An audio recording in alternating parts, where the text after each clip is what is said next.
분을 모셨는데요. 빠른 이슈 선정과 차가운 이성적 분석으로 아이스펀치를 날리는 강찬호 중앙일보 논설위원, 또 합리적 중도보수를 지향하는 순창설씨의 대표 브레인 설주환 변호사와 함께하겠습니다. 어서 오세요. 네, 안녕하십니까. 네, 반갑습니다. 오늘부터 이재명 정부의 첫 국정감사가 시작되는 날인데 뭐 많은 부처가 국감 대상이지만 오늘 있을 법사위의 대법원 국감이 아무래도 가장 큰 관심사가 될 것 같아요. 일단 알려지기로는 조희대 대법원장이 출석은 하는데 인사말만 할 것 같다, 뭐 이런 얘기가 좀 가능성이 높아 보이는데 어떻습니까? 민주당이 그런 상황을 그대로 둘까요? 그 상황을 이미 이제 그렇게 예측을 하고 그거를 극대화하는 전략을 세웠다고 지금 분석을 하고 있습니다. 극대화하는 전략. 그러니까 이제 쉽게 말하면은 조희대 대법원장한테 이제 상당히 이제 강력하게 질문을 우리가 할 테고 당신은 답변을 하라. 지금 이렇게 큰 문제를 일으켰는데 당신이 여기서 답변을 할 수 있느냐 하는 식으로 공세를 펴고, 이에 대해서 조희대 대법원장이 뭐 난색을 표명하면 난색을 표명하는 그 그림, 또 그다음에 뭐 하여간 이런 그 보여지는 것 자체를 최대한 그 본인의 민주당 지지층한테 어필하는 이런 전략으로 갈 거라는 거죠. 지금 법사위를 보면 약간 극장 좀식으로 운영된다는 얘기가 많아요. 네. 왜냐하면 보좌관들이 항상 그 민주당 의원들 뒤에서 찍어가지고 본인들 유튜브에 올려가지고 이것을 이제 지금 보면 이분들이 법사위에서 국민을 향해서 얘기하고 있는 것인지, 아니면 법사위에서 지금 본인들 유튜브 찍어가지고 그 본인들 시청층을 위해서 하는 것인지 의문이 간다는 건데. 그러니까 쇼폼 제작용 도구로 그렇죠. 활용 중이다, 뭐 이런 얘기도 누가 하셨는데. 그런 얘기가 많고, 그러다 보니까 오늘 지금 조희대 대법원장이 어떻게 그럼 나올 것이냐, 이거에 관심이 집중되는데, 제가 몇 명 의원들 쪽에 전화를 돌려보니까 2대1로 일단 아마 관례대로 인사말만 하고, 그 다음에 이제 답변은 천준호 법원행정처장이 하는 걸로. 예. 이런 쪽으로 갈 것 같다. 천대요. 죄송합니다. 예. 정말 죄송합니다. 예. 하는 걸로 보이는데, 한 분은 오히려 역으로 조희대 대법원장이 소신을 밝힐지도 모르겠다. 이렇게 얘기를 하는 분도 있었습니다. 인사말을 잘 들어봐야겠어요. 그렇죠. 거기에 뭔가 또 담긴 말을 할 수가 있으니까. 예. 근데 어제 또 하나 알려진 소식이, 이게 뭐 중앙일보 단독 기사 네, 같긴 합니다. 네. 조희대 대법원장이 서면 답변서를 보냈는데 이게 A4 용지 한 88쪽 분량이라서 꽤 많은데요. 이거를 이제 추미애 위원장이 범여권 법사위원들에게만 공유를 했다, 뭐 이런 얘기가 또 있어요. 그러니까 이게 오늘 이제 언제 오전 중에 벌어진 이제 대법원에 대한 국감을 저는 뭐 이거 파행으로 가기 위한 하나의 벌써 이게 알려져 버림으로써 이제 거의 파행으로 가지 않을까. 오히려 이 논점이 조희대 대법원장의 인사말 이후에 어떤 안냐 안 왔냐의 문제가 아니라 자료를 줬냐 안 줬냐가 이게 바로 열자마자 이것은 문제가 될 거거든요. 네. 그리고 이걸 비공개 처리를 해놓고 다 공유가 안 됐다라고 한다면 문제가 안 됐을 수도 있는데, 이것이 제가 볼 때 알려지게 된 게 그러면 국민의힘 의원들은 몰랐다는 거잖아요. 그렇죠. 언론 보도를 보고 알게 됐다는 거잖아요. 추미애 위원장이 그렇게 조치를 해놓는 바람에 네. 법원에서는 제출도 못하게 된 상황이고, 네. 아니, 그러니까 법사위원장이 허가를 해줘야 되니까. 당연히 국민의힘 의원들은 당연히 여당 의원들도 이걸 공유가 안 됐을 것이라 생각을 하고 있었을 것이고, 네. 그러면 뭔가 제출은 됐는데 이걸 이제 요구를 이제 나중에 비공개적으로 다 공유를 하겠지 생각하고 있었는데, 이건 여당 쪽 의원들은 전부 다 공유를 하고 있었다는 거잖아요. 그러면 여기에 도대체 무슨 내용이 있길래? 아니면 야당 의원들로서는 그러면 도대체 조 대법원장의 답변서와 지금 추 법사위원장 간에 무슨 거래가 있었던 거 아니냐? 도대체 무슨 내막이 있었길래 우리에게만, 그것도 야당 의원들에게만 비공개를 했다는 것은 이 법사위가 파행으로 가자라고, 이거 뭐 그냥 불씨를 던져뒀다고 안 보이고. 이게 조금 이제 그 제도를 설명드리면은, 원래는 이제 각 상임위마다 여야 위원들이 이제 해당 피감 기관에 질의를 하지 않습니까? 그쵸. 그럼 답변은 해당 의원들한테 줍니다. 뭐 예를 들어 나경원 의원이나 추미애 의원도 의원 자격으로 질문을 하면 주는데, 그 답변을 동료 다른 상임위원들이 공개를 요청하면은 그 사람들한테 줘야 돼요. 네. 원래 그렇습니다. 그게 관행이에요. 그래야지 서로 공유하면서 이제 질의를 하는 거니까. 그런데 이번에는 추미애 위원장이 한마디로 잠금 장치를 설정했다는 거죠. 그 잠금 장치라는 게 기계적으로 설정했다기보다는 결국은 법원 행정처를 압박한 겁니다. 법원 행정처 쪽에다가 어제 주진우 의원하고 그래서 국민의힘 박준태 의원이 항의를 하고 우리도 달라고 한 거예요. 관행대로 달라고 그랬더니 결국 법원 행정처에서 사실상 그 추 위원장이 하지 말라고 주지 말라 그래서 저희가 좀 어렵습니다, 이런 식으로 했다는 거예요. 결국 좀 추 위원장이 관행을 어기고 법원 행정처 피감기관을 압박해가지고 자료 공유를 하지 않고 있다. 이게 지금 국민의힘의 입장입니다. 오늘 어떤 일이 벌어질지는 한번 또 봐야겠습니다. 법사위가 뭐 워낙 초유의 일이 많이 벌어지는 상임이라서 국감을 좀 봐야 될 것 같고요. 네. 출석 여부가 또 주목이 되는 인물이 김현지 대통령실 제1부속실장인데 국민의힘에서는 거듭 촉구를 하고 있고 민주당에서는 뭐 본인이 나갈 것 같다라는 얘기를 하다가 다시 또 엄호 모드로 돌아선 것 같아요. 그러니까 지금 국민을 속이고 있는 겁니다. 저는 우상호 정무수석 참 안쓰러워요. 이분이 예. 보니까 조금 그래도 그 안에서 바른 말을 하고 네. 약간 조정을 하는 역할을 하는 것 같은데 지금까지 한 거 전부 빗나갔어요. 지금 나름대로 그래도 국민이 그래도 저분은 좀 바른 말 하나 했는데 진짜 전혀 그 본인 말로만 끝나고 있어요. 대표적으로 이건데 지금 100% 출석한다. 100%라는 말까지 했잖아요. 근데 그 앞에 모기 소리만하게 한 게 있는 것 같아요. 국회에서 합의하면. 합의가 전제가 있군요. 네, 전제가 있었다는 거죠. 그런데 합의가 될 리가 있겠습니까? 자, 그러니까 이건 정말 뭐 저는 우상호 정무수석의 나름의 그 뭐라 그럴까 진정성은 좀 있다고 보는데 이분 말이 저는 전체 여권 차원에서 결국은 공연불로 끝나고 있다. 지금 우상호 정무수석 사실 이재명 대통령이 사석에서 형님이라고 부르는 사이예요. 정치 경력도 그렇고 나이도 그렇고 당연히 형님이라고 부르고 그래서 사실은 선수라든가 이런 거 비교하면은 지금 어떻게 보면은 굉장히 낮은 자리에 오히려 있다고 할 수 있는데 이분이 가갖고 나름 그래도 좀 바른 소리 하라고 이제 본인이 시켜서 우리 사실 언론도 그러면서 굉장히 좀 격려를 한 편인데 저는 이거 완전히 망신만 당하고 있다고 봐요. 이렇게 되면 차라리 본인은 다른 거취를 생각하는 것이 낫지 않을까 싶을 정도입니다. 이러면 정말 안 돼요. 예. 그래서 내년에 강원도지사 나오죠. 그렇죠. 지금 그런 얘기가 많은데. 탈출해야죠. 네, 정말. 김현지 실장은 안 나오겠죠? 이런 분위기라면? 지금 민주당에서 이렇게 알아서 충성심을 보여주고 있는데 나올 이유가 없죠. 예. 나올 명분도 줬잖아요. 아니 국회에서 부르질 않는데 내가 어떻게 나가냐. 난 나가고 싶은 마음이 정말 엄청나다. 그리고 정말 내 전투력이 지금 급상승하고 있는데 이걸 보여줄 수가 없다. 네. 이렇게 하고 난다고 하면 글쎄요. 저는 민주당에서 뭔가 좀 정무적인 판단을 좀 그르치는 것 같아요. 이게 지금 김현지 이제는 실장인데 저는 비서관이었고 뭐 워낙 실세라는 말이 많이 나오고 있지만 제가 이렇게 들어보면은 이분이 지금 뭐 여러 번 다 해제된 얘기입니다.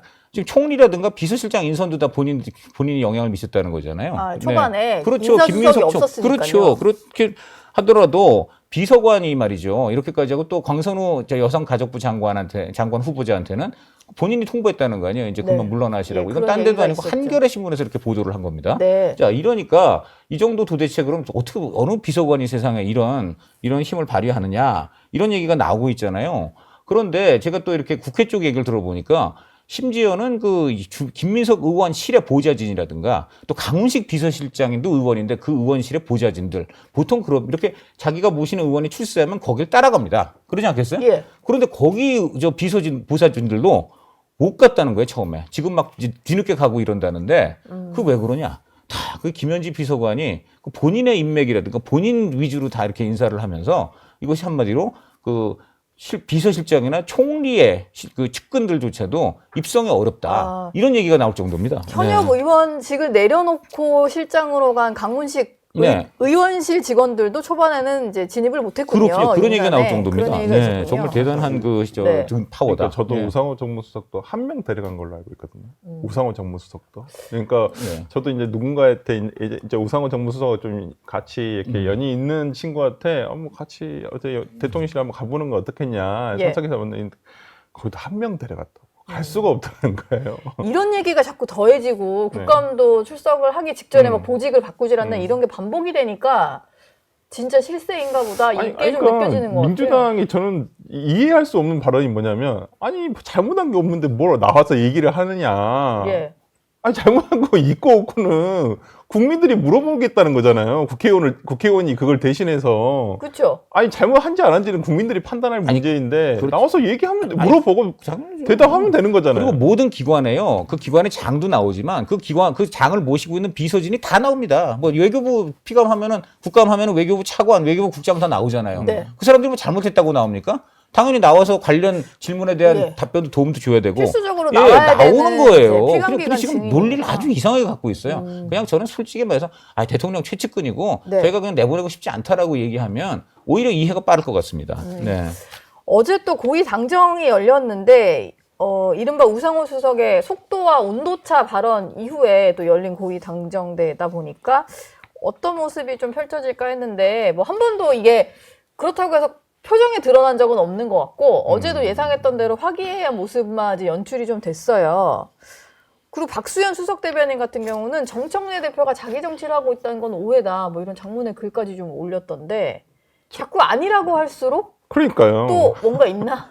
이런 생각이 아니, 드네요. 정치 다 자기 정치하는 거 아닌가요? 예. 정청래 대표가 근데 너무 세게 하는 것이고 방향이라는 게 지금의 대통령실과 이재명 대통령과 이재명 대통령실이 추구하는 방향과는 엇나가고 있기 때문에 지금 자기 정치하고 있다. 이게 맞냐라고 얘기를 세간에서 하는 거죠. 네. 그러니까 이제까지 역대 예를 들어서 집권 여당의 당 대표가 이런 적이 없었으니까. 집권 말기면 모르겠어요, 보통. 집권 초반에 특히나 어찌 보면 대통령의 시간을 오히려 지금 당대표가 뺏어갔고, 그 당대표도 조금 잠잠하려고 하니까 법사위원장이 그 자리를 대체하고 있단 말이에요. 그러다 보니까 지금 대통령은 저 뒤에가 있고, 또 대통령은. 뭐만 탈라치면 자꾸 이제 당발 뉴스가 나오니까. 그렇죠. 그러니까 당연히 유상원 정무수석으로서는 좀 속도 좀, 야, 천천히 좀 하자. 이렇게 얘기를 할 수밖에 없는 것이고. 근데 저는 정청래 대표가 뭐지 요즘에 자기가 자기 정치하고 있냐 이렇게 스스로 반성하듯이 얘기를 하고 있다고 하는데 요즘 조금 한 2, 3주 전에 그러니까 추석 전부터 정청래 대표가 조금 잠잠해진 건 사실이에요. 근데 그 자리를 잘 비교를 해보면 추미애 법사위원장이 가고 그때 법사위원회 소식이 뉴스가 계속 나오면서 정청래 대표 뉴스가 죽었거든요. 예. 그러니까 이건 자기보다 더 센 사람이 있었기 때문에 그게 잠잠해진 것 뿐이지. 솔직히 이제까지 추미애 법사위원장 전에 정청래 대표가 계속 이재명 대통령보다 훨씬 앞에 있었어요. 뉴스가 항상 많았고. 본인 생각해 보시면 그리고 거기에 질 수가 없으니까 정청래 대표가 추석 때 연휴에 바로 올렸죠. 사수하자 시리즈를. 그렇죠. 그리고 우상호 수석을 겨냥한 걸로 해석됐죠. 그러니까요. 그러니까 지금 그러고 있는데 무슨 박수현 수석대변인이 나와가지고 여기다가 그런 거 아니다라고 아무리 얘기를 해봐야 아니 우리가 정치인은 입을 볼 게 아니라 발걸음을 보라 했잖아요. 발걸음은 똑같지가 않아요. 지금 그렇기 때문에 계속 엇박자가 나는 건 아닌가라는 생각이 듭니다. 지금 정청래 대표가 조금 이런 식으로 박수현 이제 대변인을 시켜갖고 엇박자 아니다라고 하는 거 배경 중에 하나가 오늘 아침에 한국일보 참 잘 보도했는데 지금 이렇게 당이 너무 앞서 나가고 중도층이 볼 때 정말 혀를 차는 행보들을 하니까 지금 민주당 지지율이 민주당이 노리는 내년 지방선거에서 핵심 지역들 서울, 부산, 충청 이런 데에서 7%에서 10%까지 다 떨어졌습니다. 이게 지난 오늘 한국일보 한국일보 잘 보도했어요. 예. 한국갤럽인데 이따가 당연히 이제 그 내역을 디테일 저희가 챙겨서 말씀하시겠습니다만 올려드릴게요. 10월 말에 비해서 9월 넷째주인가요? 네. 거의 서울이 10%포인트가 8%포인트, 10% 그다음에 그게 부산 다 10%포인트. 정청래 대표가 취임하고 나서. 그렇죠. 그러니까 민주당의 강경 행보가 결국은 여권 전반, 특히 민주당 자체의 당 지지를 떨어뜨리는데 지금 제가 어제 부울경 쪽 국민의원들한테 물어보니까 지금 부울경이 그렇게 지금 심각한 것 같지 않대요. 그러니까 지금 그리고 부산시장 후보로 나오게 지금 많이 얘기가 나오고 있는 민주당의 전재수 의원 같은 경우 국민의힘 의원들이 이렇게 보면은 별로 이렇게 나오고 싶어하는 느낌이 안 든다는 거예요 지금. 왜냐하면 지금 이런 식으로 너무 당이 강경 행보를 하니까 부산에서 민심이 굉장히 지금 당에 안 좋고. 그래서 지금 전재수 의원 같은 경우는 유일한 지금 민주당 거기 지금 지역구 의원인데, 나마저 나갔다가 만약 떨어지면 지역구 보선도 잃어버려서 국민의힘한테 뺏기면 어떡하냐. 아마 이런 논리까지 되고 있는 거 아니냐 하는 얘기가 나올 정도로 지금 부산에서도 그 민심이 좋지가 않습니다. 그러니까 이런 것 때문에 정청래 대표가 공격을 받을 수밖에 없죠. 이런 부분이. 그러니까 나름대로 이제 박수현 대변인 시켜가지고 아니다라고 하는 건데 말만 그러면 뭐 합니까? 대변인은 지금 말 그대로 정청래 대표 그냥 지금 쉴드 치고 있는 것인데 지금 본인이 행동부터 바꿔야 되는데 당장 추석 연휴 첫날 어디 나갔습니까? 지금 딴지 방송국 나갔잖아요. 지금 김어준의 딴지 방송국이 나갔다는 거예요. 다스베이다? 네. 지금 그 딴지를 누구한테 겁니까? 정부에 거는 거 아니에요, 지금. 그러니까 지금 그 정청래 대표하고 당이 저는 좌우지간 대통령 쳐다보는 말을 하기보다 저는 국민을 좀 쳐다봤으면 좋겠어요. 국민 쳐다보고 하면은 그렇게 지금 당정 엇박자 이전에 국민 상식에 어긋나는 행동을 안 하게 되겠죠. 그리고 연휴 기간 동안 또 벌어진 일인데 양평군 공무원이 숨지는 일이 벌어지면서 특검의 강압수사 의혹이 불거진 그런 상황입니다. 국민의힘 같은 경우는 이제 공무원이 숨지기 전에 남겼던 메모들을 공개를 하면서 이제 명확하게 이제 강압수사 정황이 드러나니까 관련해서 국감 때 이 부분을 좀 밝혀보겠다라는 입장인데 국감도 역시 이제 민주당이 협조를 해줘야지 증인 채택도 되고 그런 거잖아요. 그렇죠. 근데 민주당에서도 이 부분을 그냥 마냥 거부하기는 조금 어렵지 않을까라는 생각이 듭니다. 분명히 수사를 받던 분이 그러니까 사망을 한 상황이고 메모라고 돼 있는 내용들을 보면 강압이 없었다. 강압이 없었는데 그러니까 이 사람이 심적 압박감을 느낄 만한 행동이 전혀 없었는데 이렇게 유서 비슷하게 쓰시고 메모를 남기시고 돌아가셨다라는 것은 상식적으로 생각해도 이해할 수가 없잖아요. 그리고 본인에게 강압적으로 행동했다는 사람들의 네, 어떤 다- 직책이 다 등장을 하잖아요. 특정을 했기 특정을 때문에 했잖아요. 예. 저는 뭐 당연히 특검팀에서야 뭐 그냥 부인을 하겠지만 이건 저도 이거 특검해야 되는 상황까지 와버렸나 아니면 진짜 최소한 국회에서 불러서 얘기 정도는 해봐야 되지 않을까. 네. 그러니까 저는 솔직히 변호사로서 이렇게 입회도 많이 해보고 하다 보면 어떤 상황인지 대충 그림은 그려져요. 예전에 이런 식이 되게 많았었어요. 그리고 저는 되게 좀 약간 의문이 들었던 게 변호인이 계셨던 것 같은데 왜 입회를 안 했는지 안 했는지 모르겠어요. 그것도 명확하게 어떻게 보도를 못 본 것 같아서 변호사가 없었던 것 같은데 변호사가 있었으면 분명히 심야 조사에 동의를 안 했을 거란 말이에요. 그 동의를 해야지만 하는 것이고 요즘에는 심야 조사를 거의 안 해요. 9시 넘으면 그냥 9시까지만 이제 조사하고 밤 9시까지만 하고 이제 안 하는 건데 이분 보면 다음 날이 됐던데. 네, 거의 예. 새벽까지 하셨더라고요. 예. 그래서 그 상황 자체가 그려져서 너무 안타깝다는 생각이 좀 들었고 네. 정말 좀 상황이 너무 특검이 쥐어짰구나. 약간 그런 생각이 좀 들었어요. 설 변호사님 의문을 조금 제가 이제 해소를 시켜드리자면, 첫째, 우선 이분이 그 조사를 받은 당시엔 변호사가 당연히 입회를 안 한 것이, 이분은 가볍 참고인 조사잖아요. 이게 지금. 그러니까 이분은 이 사건은 이미 일찌감치 다 종결이 된 사건이에요. 법원에서 그렇죠. 이제 얘기 안 된다고 끝난 사건이잖아요. 그래서 이분은 부담 없이 간 거예요. 참고인이고 그래서. 별 조사에 그렇게 별 심각하지 부담이- 않겠지 하고 갔는데 가니까는 없는 기억이라도 거의 만들어내라는 식으로 했다는 거잖아요. 이분 얘기에 따르면. 예. 그러니까 가볍게 갔다가 너무 무겁고 심각하고 힘들게 네. 갔고 그다음에 이제 심야라는 건 아마 추측컨대는 이제 아마 이제 동의를 받았다고 하는데 그게 이제 대부분 그렇다는 거죠. 오늘 뭐 이렇게 조사 그냥 나오신 김에 안 받고 가시면 계속 부를 수 있다. 그러니까 조금 늦게 가시더라도 오늘 받고 가시는 게 낫지 않겠냐라는 건데 네. 압박으로 느낄 수 있죠. 그래서 이제 하다 보니까 점점 이제 시간이 많이 가면서 물리적으로 너무 힘들고 이분이 보니까 68년생이고 이제 50대 후반이고 또 그다음에 이분이 이제 지자체 말단으로 시작해서 지금 5급까지 올라오신 분이거든요. 근데 이분이 이런 난생 처음 아마 이런 굉장히 아주 그냥 굉장히 그 압박적인 수사를 받았기 때문에 심적 고통이 그때 컸다는 거고 그다음에 제일 이제 여기서 뭐 여러 가지가 문제가 되겠지만 핵심은 이거겠죠. 변호사님이 잘 아시겠지만 기억도 나지 않는 내용을 기억을 만들라는 식으로까지. 이 얘기는 결국 뭐냐면 본인이 지금 하지 않은 내용이 사실상 진술서에 적혀 있고 거기에 도장을 찍어라. 지금 약간 이랬던 것 같다는 거거든요. 이거는 심각한 범죄 아니겠습니까? 이게 사실이라면.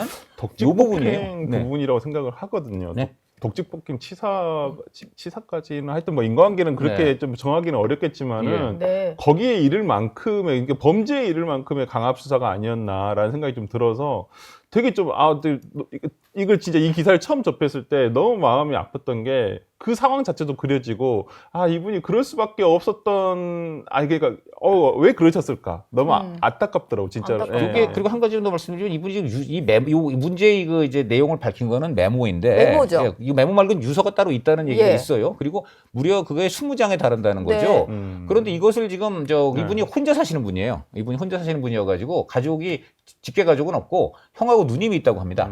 그러니까 이제 혼자 살다 보니까 이분이 이제 비극적 선택을 했을 때 결국 경찰이 가서 현장을 이제 조사하다가 아마 유서를 입수한 모양인데 네. 이것을 지금 유족들한테 안 주고 있다는 겁니다. 어저께까지 저희가 취재한 바에 따르면 예. 중앙일보에서 네. 이게 상당히 심각한 문제가 될 수 있죠. 그래서 지금 그 주진우 의원이라든가 국민의힘 쪽에서 이걸 이제 문제를 삼으려고 하고 있는데 이 유서는 어떤 형태로든 어떻게든 이 유족들이 전달을 받아야 되고요. 그다음에 네. 만에 하나 경찰이 유서를 갖고 그 내용이 일각에서는 그게 그 메모와 비슷한 내용들이 겹치는 내용들이 있다.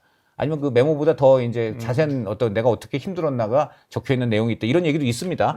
경찰은 이것을 유서가 있다면은 절대 이것에 대해서 조작이나 왜곡하면 안 될 것이고 네. 속히 유족들한테도 사본이라도 줘야 된다. 이렇게 그러니까 생각이 원래는 드네요. 공증을 하고 그다음 보존한 다음에 사본을 교부하는 게 맞거든요. 유족에게. 네, 유족한테 네. 사본 교부한 다음에 나중에 진본 그러니까 이게 자기들이 검증을 한다는 거잖아요. 이게 네. 뭐 필적 감정 필적 감정 의뢰하고 한 다음에 그게 끝나면 이제 원래 원본을 교부를 하는 게 맞아요. 있잖아요. 네. 근데 저는 이해가 안 되는 게 이걸 경찰이 왜 안 주고 있냐 이 말이죠. 유족들한테 뭐 일부 사진만 찍어서 이거 줬다라고는 하는데 뭐 약간의 뭐 열람이 보여줬다는 있었다라는 거죠. 네. 건데 이해가 그렇죠. 안 됩니다. 차번이라도 주고 네. 지금 그러면은 그래서 지금 정보공개 청구를 정식으로 해야 된다는 얘기도 나오고 있어요. 그러니까 네.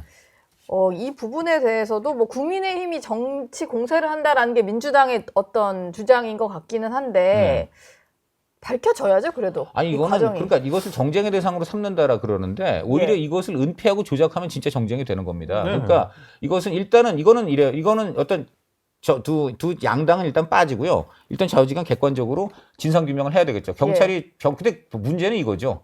과연 지금 경찰을 믿을 수 있겠느냐 이런 것이죠. 과연 그래서 경찰을, 네. 그렇죠. 경찰이 지금 이제 가서 하고 있는 지금 행태를 보니까 유서도 지금 당장 유족들한테도 주지도 않고 만약 이게 사실이라면 벌써 여기서부터 객관적이고 투명한 진상 규명이 어려울 수 있다. 그렇다면 이건 특검으로 가야 되겠죠. 예. 그러니까 이거 특검으로 가는 이유가 정치적인 것이 아니라 경찰이 객관적인 진상 규명을 못 한다고 판단이 될 경우에는 그럼 객관적인 진상 규명을 할 수 있는 기관을 선정해야 되지 않겠어요?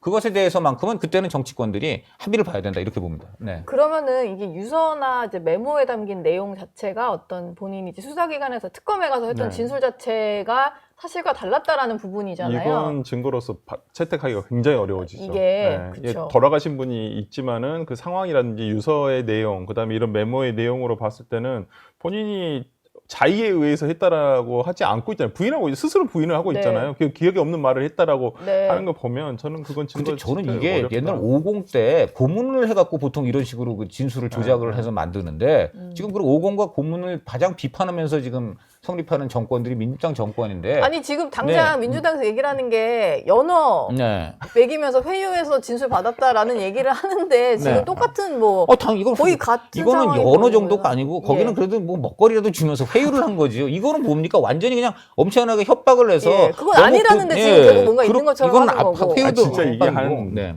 10년 전 정도? 제가 거의 변호사 처음 시작했었을 때 제가 입회를 하다 보면 조금 특수수사나 이런 데 들어가다 보면 조금 강압적으로 하는 거 있어요. 변호인이 옆에 앉아 있어도 옆에 있는 수사관들이 그러니까 예. 검사는 별말 안 해요. 근데 옆에 있는 계장이라고 하는 수사관, 보통 네. 좀 베테랑 수사관들이 옆에서 툭툭 던진단 말이에요. 네. 말을. 네. 그래가지고 택했어요. 특히나 같은 공무원이 예를 들어서 뭐 공무원이 피의자로 된 경우에도 뭐 우리가 알만한 분이 왜 이러세요? 뭐 이런 식으로 얘기를 하면서 계속 압박을 한단 말이에요. 그게 네. 역할을 분담해서 그렇게 하는 거예요. 그러다 보니까 예. 이번에 돌아가신 분도 그 메모에 팀장님하고 네. 모 성을 가진 수사관 네. 이렇게 적시를 했어요. 팀장님 수사관이라고 그리고 보니까 약간 네. 그 수사관들이 그것도 수사 기법 중에 하나인데 압박을 하는 방법 중에 하나가 약간 비꼬는 것도 있고 비아냥대는 것도 있어요. 약간 사람 기분 좀 굉장히 피의자로서 드는 기분이 안 좋게 하고 변호인이 있어도 그래요. 변호인 옆에 있어도. 근데 그래서 이번에 이분이 그 저 메모에 치욕, 모욕 이런 단어를 18번을 썼어요. 그런 얘기를 해요. 치욕, 일단 모욕. 뭐 네. 유서 내용도 확인을 해봐야 하고 메모도 일단 국민의힘에서 또 가지고 나오다 보니까 이게 약간 정치적으로 좀 활용 중이다라는 얘기가 있어서 이건 경찰 수사 내용도 한번 지켜보도록 네. 하겠습니다. 오늘 두 분 말씀은 여기서 마무리하고 네. 한동훈 전 대표가 벌써 도착을 하셔가지고 그렇군요. 네. 많은 말씀 나누시기 바랍니다. 알겠습니다. 오늘 뉴스의 요즘 화제에 다시 또 중심에 오시는 것 같아요. 네. 오늘 말씀 고맙습니다. 네. 저희 영상 많이 시청해 주시고요. 좋아요, 구독, 댓글, 알림 설정 꼭 부탁드리겠습니다.